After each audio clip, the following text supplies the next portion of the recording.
Olá, meus irmãos, muito bom dia! Estamos de volta à nossa EBD digital.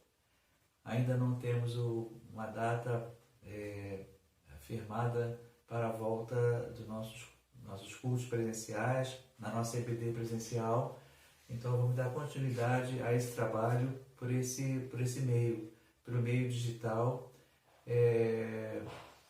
Nós encerramos na semana passada o estudo das cartas paulinas, das doutrinas escritas pelo apóstolo Paulo, que foi a lição do trimestre anterior.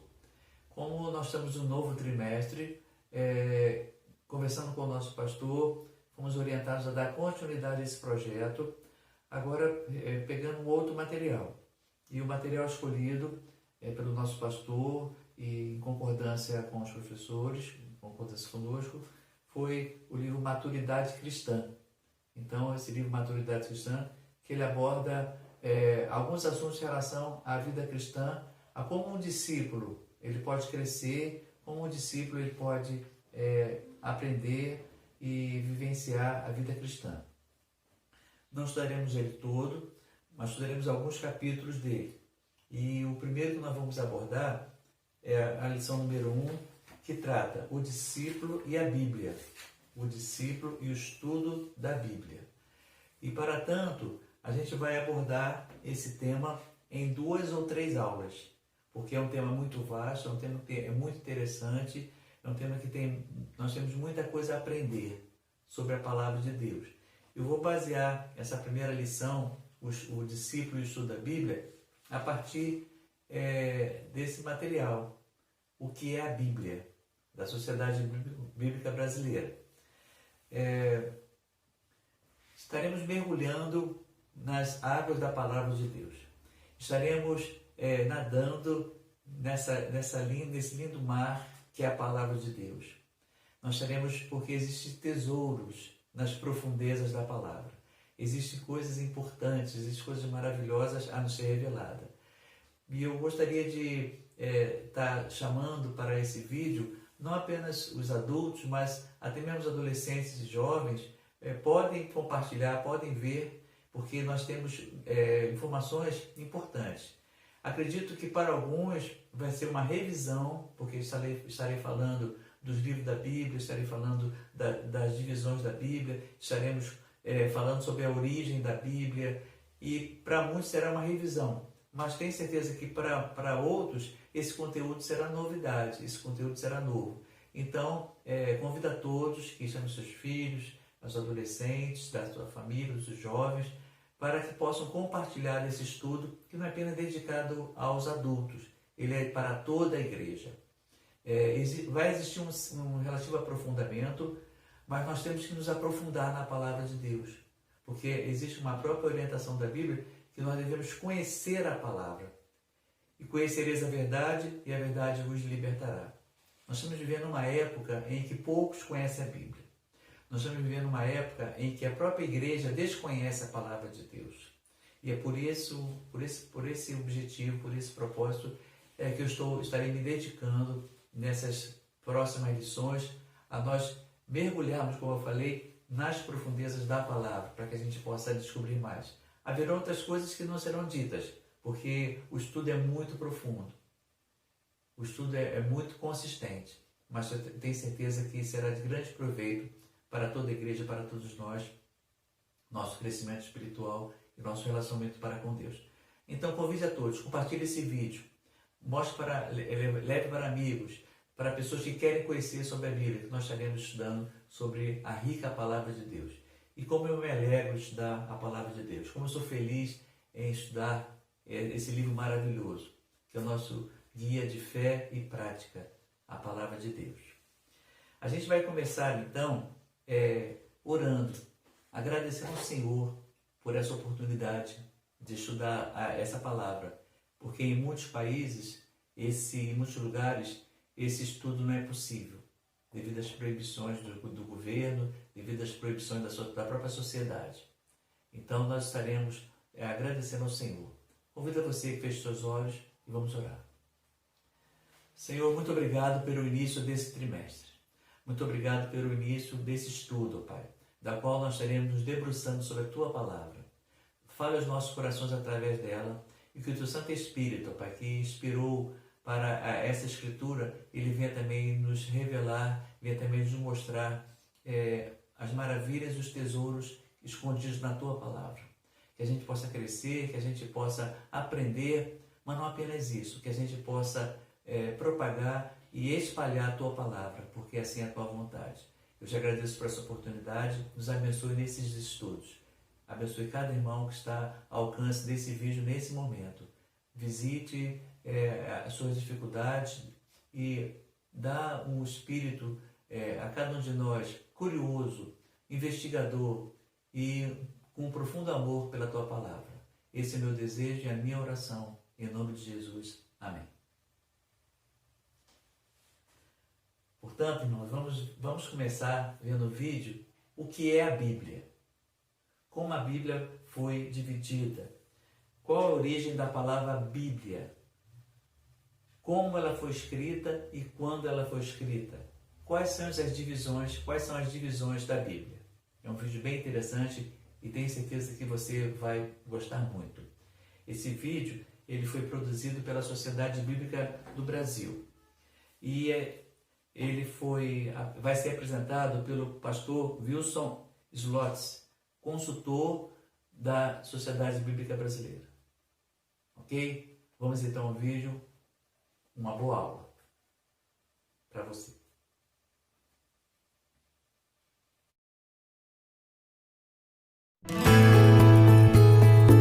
O que é a Bíblia?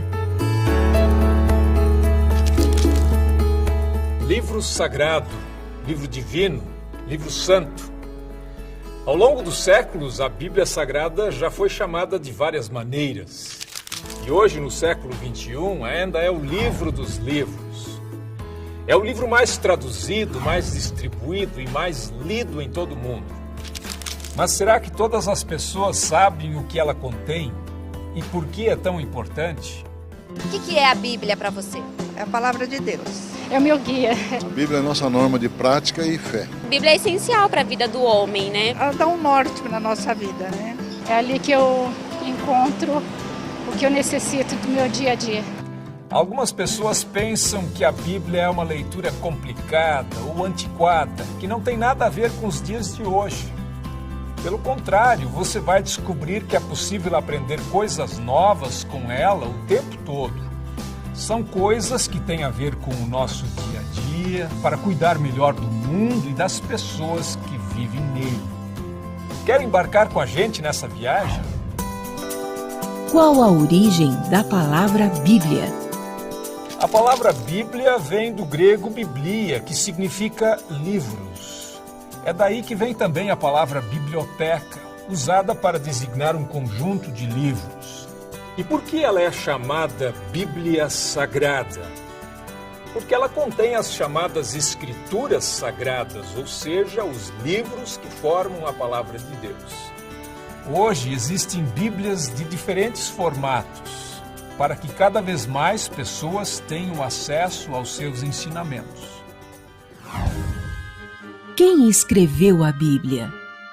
A Bíblia é a palavra de Deus, mas ela foi escrita por várias pessoas. Contém livros de diferentes gêneros literários, como cartas, testemunhos, cânticos, parábolas, provérbios. Eles foram colecionados ao longo de muitos séculos e estão reunidos em 2 testamentos, o Antigo e o Novo. Ninguém sabe exatamente quantas pessoas escreveram a Bíblia. No caso de muitos dos livros, temos o texto, mas não sabemos quem escreveu.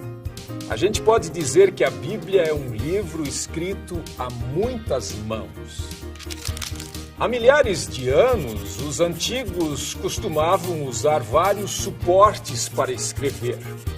Pedra, pedaços de cerâmica, tabletes de argila.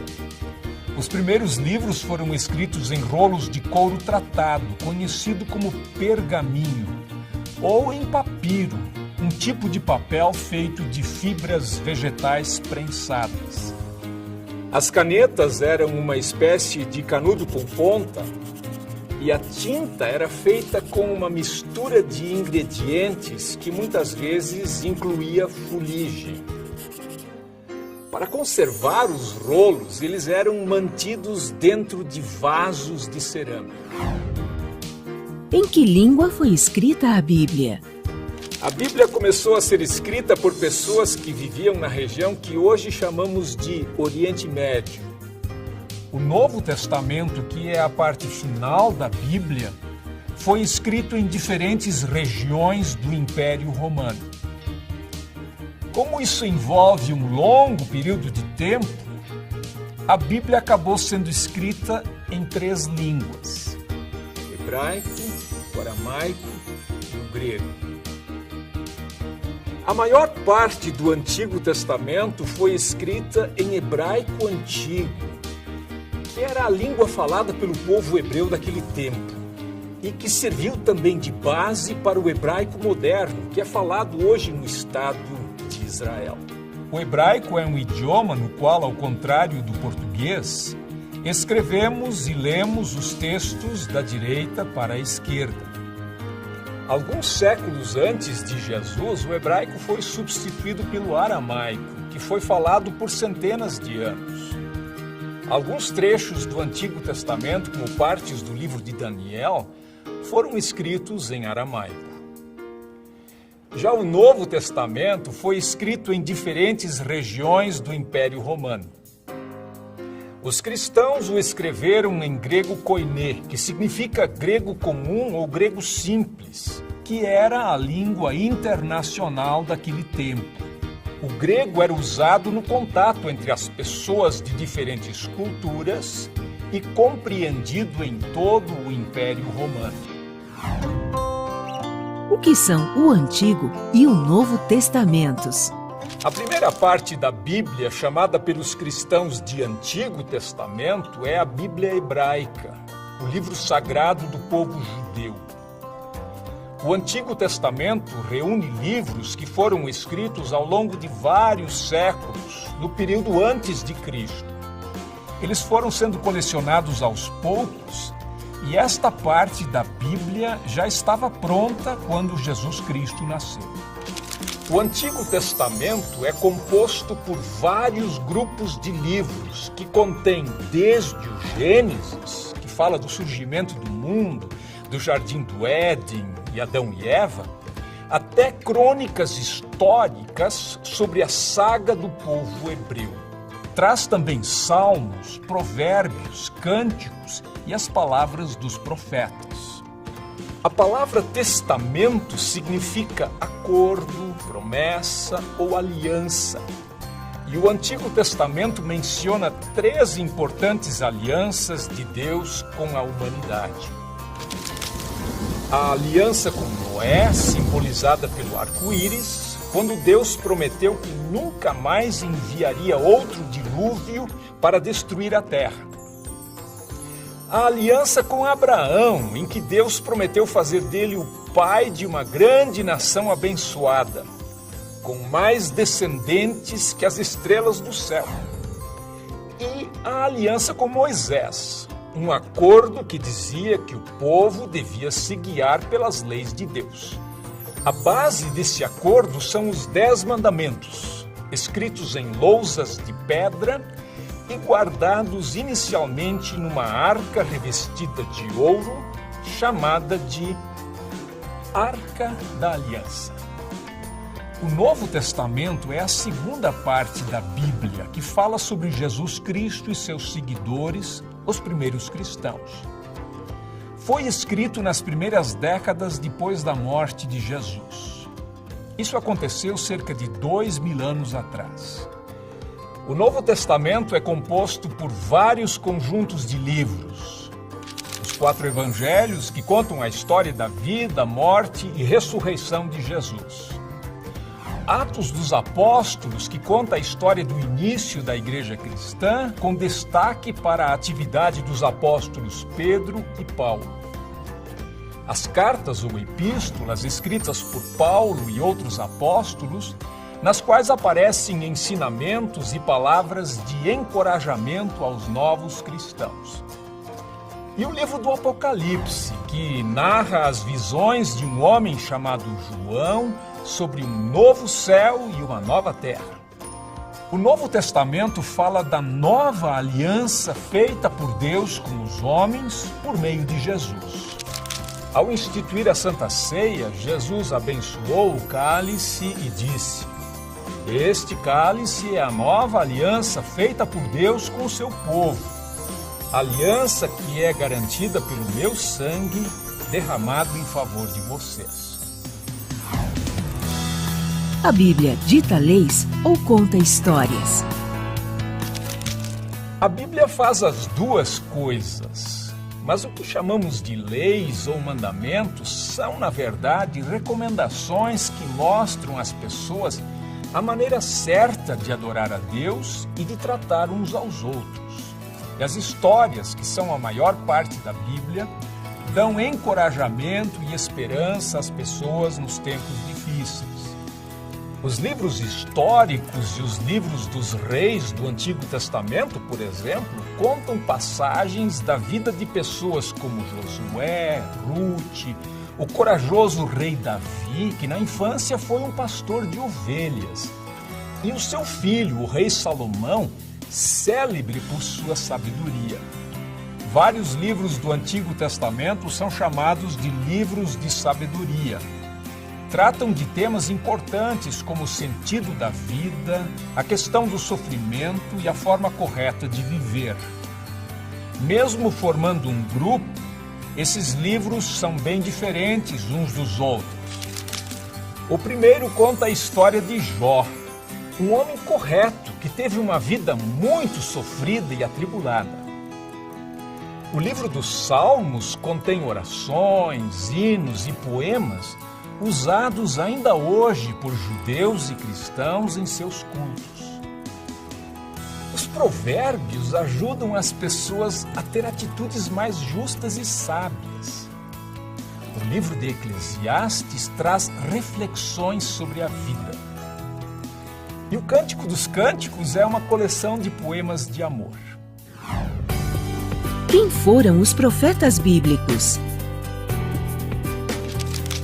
Os profetas da Bíblia que estão no Antigo Testamento eram pessoas de origens bem diferentes. Amós e Miqueias, por exemplo, eram homens do campo, enquanto Isaías parece ter sido um membro da classe aristocrática. Mas todos tinham uma coisa em comum: anunciavam a mensagem de Deus. Alguns, como Amós, advertiam o povo sobre os maus caminhos em que andavam, condenando atitudes como a dos ricos que exploravam os pobres, cometendo abusos e injustiças. A história do profeta Jonas, engolido por um grande peixe, é bem conhecida. O livro mostra que Deus perdoa aqueles que desistem dos maus caminhos. Outros profetas, como por exemplo Isaías, trouxeram palavras de esperança. Anunciaram a chegada do Messias, um rei enviado por Deus que traria paz e salvação e mudaria o mundo. Os cristãos acreditam que esse Messias é Jesus. As histórias não param por aí, não. No próximo bloco, vamos falar mais sobre o Novo Testamento, que narra o que aconteceu depois da vinda de Jesus. Você vai saber sobre as celebrações do Natal e da Páscoa, tão importantes para os cristãos, e também sobre as parábolas, histórias verdadeiras, cheias de sabedoria. Não perca!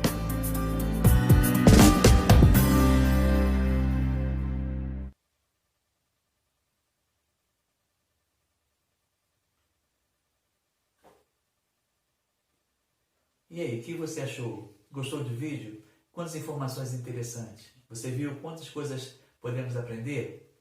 Quantas coisas temos que conhecer da palavra? Na semana que vem estaremos passando a parte 2 desse vídeo. Hoje foi apenas a parte 1. Na semana que vem estaremos passando a parte 2, que vai falar mais especificamente sobre o Novo Testamento. E hoje, nesse vídeo, nós vimos mais informações, além do Novo, mas também alguma coisa sobre o Velho Testamento, sobre o Velho Pacto, sobre a Velha Aliança. Na semana que vem estaremos vindo a parte 2 sobre a Nova Aliança. E eu gostaria agora que a gente, ao fechar essa aula, a gente refletisse em algumas características que foram apresentadas no vídeo, e essas características elas são divididas em 7 partes. Eu estarei hoje, nesse dia, falando de 3 partes, e no próximo domingo falando das 4 restantes. Então, são 7 características da Palavra de Deus, 7 características que a Bíblia nos apresenta. Convido a você que abra sua Bíblia em 2 Timóteo 3,16.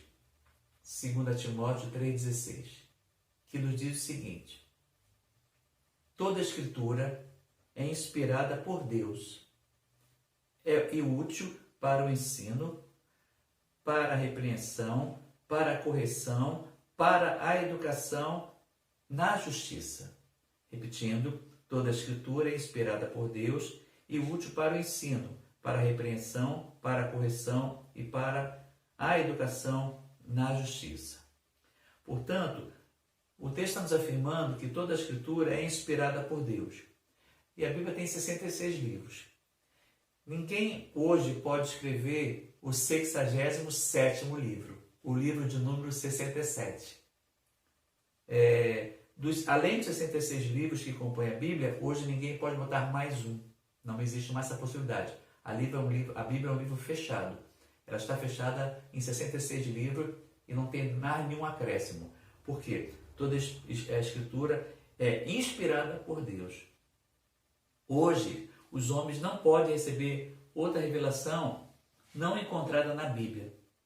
A Bíblia, ela, por ser inspirada, ela é útil para o ensino, para a repreensão, para a correção. Então, olha aqui as funções da Bíblia. E aí, eu quero já apontar a primeira característica. A primeira característica da Bíblia é a unidade. Nós cremos firmemente que a palavra de Deus consiste no Antigo e no Novo Testamento, como nós vimos no vídeo. E não existe nada mais a acrescentar à Bíblia. A unidade está completa, está fechada. A Bíblia é composta de 66 livros, como eu disse, escrito por cerca de quase 40 pessoas, conforme nós vimos no vídeo, 37 mais 27, alguns livros são anônimos, como Hebreus, ninguém sabe, e outros livros também existem, será que foi Moisés que escreveu, será que foi Joé, enfim, partes, mas o total são 40 pessoas que escreveram esses 66 livros. Cada um dos escritores tinha suas próprias características, seu estilo, sua cultura e o seu tempo. E cada escritor, ele escreveu de acordo com seus sentimentos pessoais, com seus traços particulares. Quando esses escritores receberam a mensagem divina, Deus usou seus elementos humanos e pessoais. Então, o apóstolo Paulo, ao escrever, Deus o inspirou, mas ele escreveu segundo as suas próprias características. Porque o Evangelho de João, ou o escrito de João, é a palavra de Deus, mas ele tem outras características do estilo de João. Então, João vai falar muito sobre o amor, porque ele é chamado de discípulo amado. Já Paulo, ele vai falar, é aquele discípulo mais aguerrido, então seus escritos serão diretos. Já Tiago tem suas características, Pedro tem suas características. Então, Deus usa as pessoas conforme as suas características. Ele não torna cada um robô e cada um faz de acordo como se fosse uma máquina. Não, Deus usa as características pessoais de cada autor para revelar a sua palavra. A palavra de Deus é como uma sinfonia. Olha que maravilha. A palavra de Deus é como se fosse uma sinfonia. E os escritores como fossem os instrumentos musicais. Numa orquestra há muitos instrumentos. Cada um tem seu próprio som, tem suas próprias características. Entretanto, quando todos eles tocam juntos uma música, eles compõem um todo, eles compõem uma unidade. Podemos distinguir o som de cada instrumento individualmente. O som do piano, do violino, do trompete, da clarinete, da flauta. Veja esse trecinho desse vídeo aí. Olha que linda orquestra.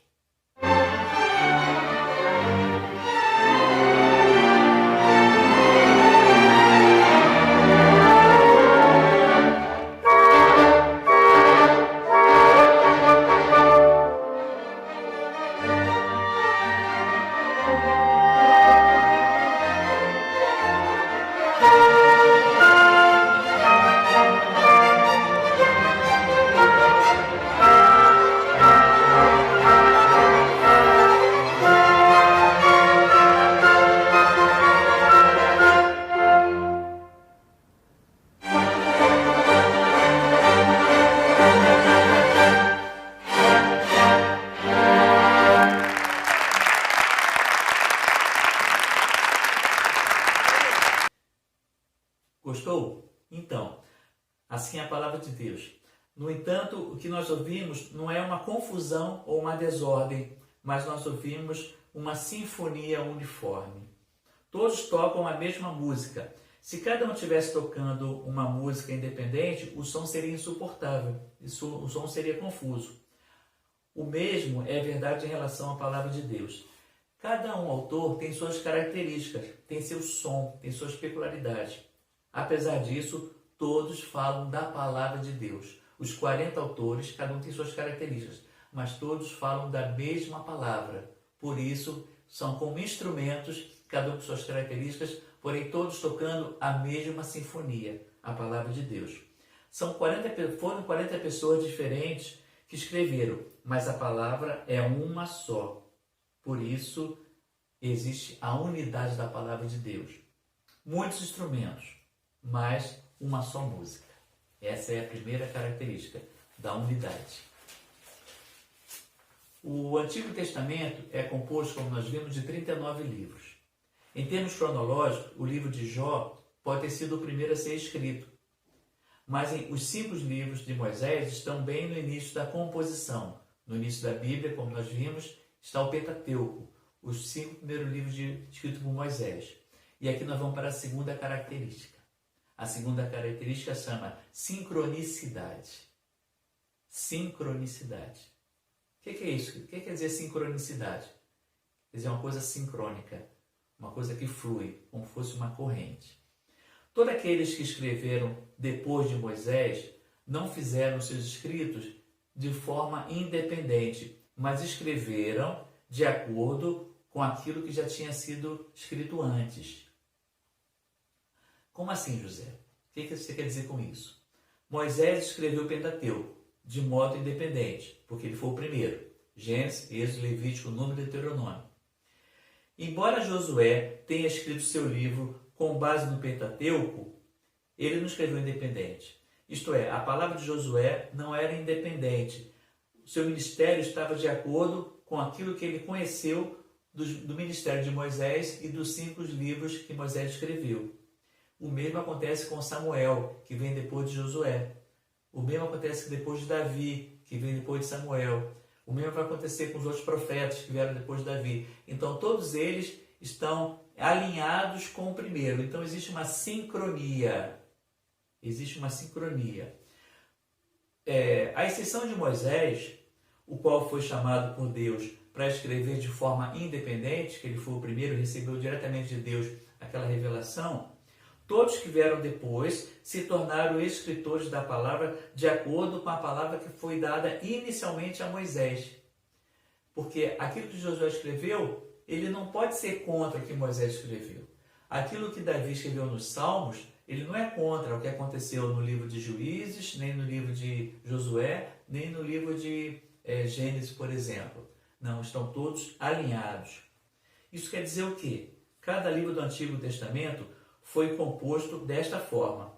Foram vários escritores, embora todos tenham escrito com base nos escritos anteriores. A palavra de Deus é uma e ninguém pode falar o que bem quiser. Existe uma sincronia, existe uma correlação entre uma e outra. Aqueles que seguem devem falar de acordo com a mensagem dada aos seus predecessores. Isso quer dizer o quê, meu irmão? Hoje você não pode falar, ao pregar, uma palavra sua. Você tem que ver os escritos, você tem que dar continuidade à sua fala, à sua pregação, o seu testemunho. Quando você for falar da palavra de Deus para alguém, ela não pode ser apenas sua, ela tem que ter sincronicidade com aquilo que Deus escreveu com a sua palavra. E aí no Novo Testamento, o que nós temos? No Novo Testamento nós temos uma mudança, porque vamos ter o ministério agora para os gentios, não apenas para os judeus, como era no Antigo Testamento. Nós vamos ter agora a Bíblia, melhor, vamos ter agora o Evangelho sendo pregado, a palavra de Deus sendo pregada para os gentios também. E uma das cartas que nós temos que fala sobre isso, fala sobre a igreja, é o livro de Efésios.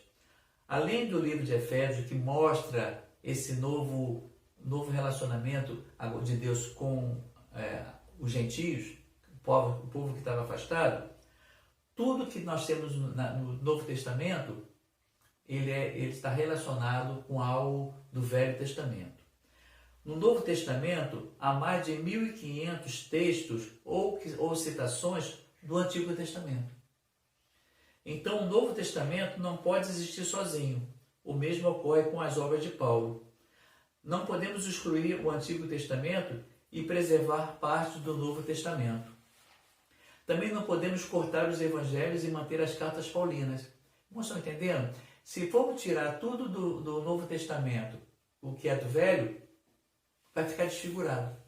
Se formos tirar tudo que é do Evangelho, das cartas de Paulo, vai ficar picotado, vai ficar desfigurado, porque uma coisa é sincronizada à outra, uma coisa está ligada à outra. É como se fosse uma grande linha, e essa linha ela vai se mantendo ao longo dos séculos. Então nós temos que reconhecer que todas as palavras escritas depois seguem as que foram pronunciadas antes. E aí nós passamos para mais uma característica, para a terceira característica. Essa terceira característica nós vemos em 2 Pedro 1,20. 2 Pedro 1,20. Que diz o seguinte da palavra de Deus. Sabendo, primeiramente, isto, que nenhuma profecia da Escritura provém de particular elucidação ou de particular interpretação. Isso é, nenhuma escritura da Bíblia, ela é independente. E se tiver alguma coisa independente da escritura, não é palavra de Deus, é heresia. E já nos ciclos irmãos, dentro em breve, nós teremos um estudo sobre seitas, religiões e heresias em nossa EBD, quando voltarmos presencialmente. Então, nenhum personagem bíblico teve uma revelação totalmente desconectada dos demais. Mas os 27 livros do Novo Testamento são baseados, sua base está no Antigo Testamento. E a palavra de Deus aqui nos diz que nenhuma interpretação é de particular elucidação ou profecia. A palavra particular aqui não quer dizer para o indivíduo, mas para a profecia. Quer dizer que nenhuma profecia nas Escrituras tem uma interpretação desvinculada do restante. E aí nós vamos para a terceira característica e última de hoje, a unicidade. Unicidade. Por exemplo, Mateus 24 não pode ser explicado por si mesmo, isoladamente. Mateus 24 deve ser levado em consideração com outros textos que falam sobre o mesmo assunto. Então, tem pessoas que fazem uma doutrina a partir de um versículo. Pega aquele versículo ou pega um capítulo e faz uma doutrina. Mas ela tem que ver as conexões que esse capítulo faz com outros textos da Bíblia. Porque nenhuma profecia é de particular interpretação. Ela sozinha, você tem que ver o contexto dela. Temos que conhecer as ramificações dela. E aí nós temos que ser estudantes da palavra, meus irmãos. Não adianta. Não adianta nós só sabermos alguns versículos ou nem sabermos nenhum versículo, porque hoje em dia nós estamos também nessa caminhada. Pessoas que se tiraram a Bíblia não sabem falar um versículo, que não é uma coisa boa. Porque imagina se nós um dia perdemos a Bíblia pelo governo ou pelas autoridades, for proibido, aonde nós teremos essa leitura? Mas isso já é outro assunto. Então eu quero dizer que nenhum livro da Bíblia ele é de particular. Então nós temos que estudar a palavra. Temos que estudar. Temos que ser estudantes da palavra. Que a nossa igreja possa ter essa característica do estudo. Porque quando você estuda a palavra, você é conhecedor, você tem uma fé mais firme e você sabe responder, quando você for questionado, a razão da sua fé. Nós temos que estudar a palavra de Deus. Por exemplo, Daniel 9. Daniel 9, ele não pode ser explicado considerando apenas o seu próprio conteúdo. Daniel 9, ele vai tratar, vamos ver aqui, Daniel 9, qual seria o assunto desse tema? Eu peguei um texto exemplificando. A oração de Daniel pelo povo, e Daniel ele faz uma profecia das 70 semanas, ele fala uma visão profética do futuro. Daniel 9 não pode ser explicado apenas pelo seu próprio conteúdo. Ao tentar fazer isso, nós caímos no erro da interpretação particular. Isto é, textos interpretados de acordo com o seu próprio conteúdo. Todo texto deve ser interpretado colocando ao lado muitas outras passagens. Temos que ver um texto de acordo com outras passagens. Alguns cristãos pensam que o Antigo e o Novo Testamento são contraditórios e encaram a lei e a graça como opostos. Não são. A lei, a graça veio de acordo com a lei. Como a lei era impossível, veio a graça para todos. Será que realmente são? A simples leitura do Romanos e Gálatas revela a unidade entre o Antigo e o Novo Testamento. Só você ler Romanos e Gálatas, você vai ver há muita unidade, porque Romanos fala muito da lei e Gálatas também. Muitas pessoas pensam erroneamente que Deus tem uma forma diferente de tratar pessoas no Antigo e no Novo Testamento, que há uma diferença no trato divino sobre a lei e sobre a graça. O que eles não percebem é que o Novo Testamento ele é uma progressão do Antigo Testamento e não uma oposição. Eu quero encerrar a nossa aula com essa ideia, que o Antigo Testamento e o Novo Testamento eles não são opostos, mas pelo contrário, o Novo Testamento é uma progressão do Velho Testamento. Aquilo que Jesus fez, ele veio do Velho e ele veio progredindo. Isto é, a revelação foi se ampliando. E na plenitude dos tempos veio Jesus, a revelação máxima de Deus no Novo Testamento. Então não há oposição, mas há uma progressão. Meus queridos, para não cansar os irmãos, nós estaremos encerrando aqui essa nossa aula de hoje. Na semana que vem nós estaremos estudando a parte 2, o que é a Bíblia. E nós teremos o segundo vídeo e a continuação dessas características, da qual nós vimos hoje 3 características. A primeira característica, nós vimos que a palavra de Deus, ela tem unidade, a palavra de Deus, ela tem sincronicidade e a palavra de Deus, ela tem unicidade. Isto é, ela é única. Ela é única e ela está relacionada a outras. Ok? E encerrando a nossa aula, nós vamos encerrar com uma música. Eu gostaria que você ouvisse essa música, refletisse com ela, porque essa música fala sobre a palavra de Deus. Espero que você tenha gostado. Espero que você tenha aprendido. Não sei se foi muito rápido, se for muito lento. Eu preciso de um retorno de vocês para saber se as nossas aulas como estão. Então, todos têm meu contato pelo grupo da igreja, ou meu telefone particular, e podem me mandar um retorno, por favor, para ver se essa linha que nós estamos seguindo está agradando, está gostando, ou alguma dúvida, alguma questão que vocês queiram também colocar. Muito obrigado por todos, por tudo, e vamos agora à nossa música, nosso louvor, unidos pela palavra. Amém, e Deus a todos abençoe.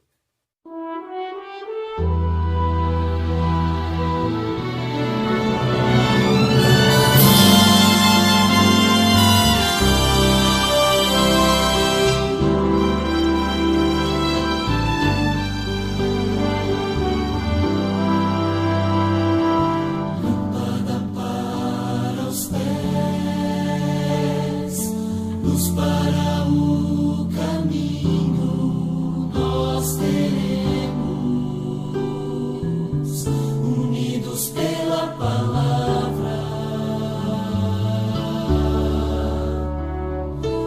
está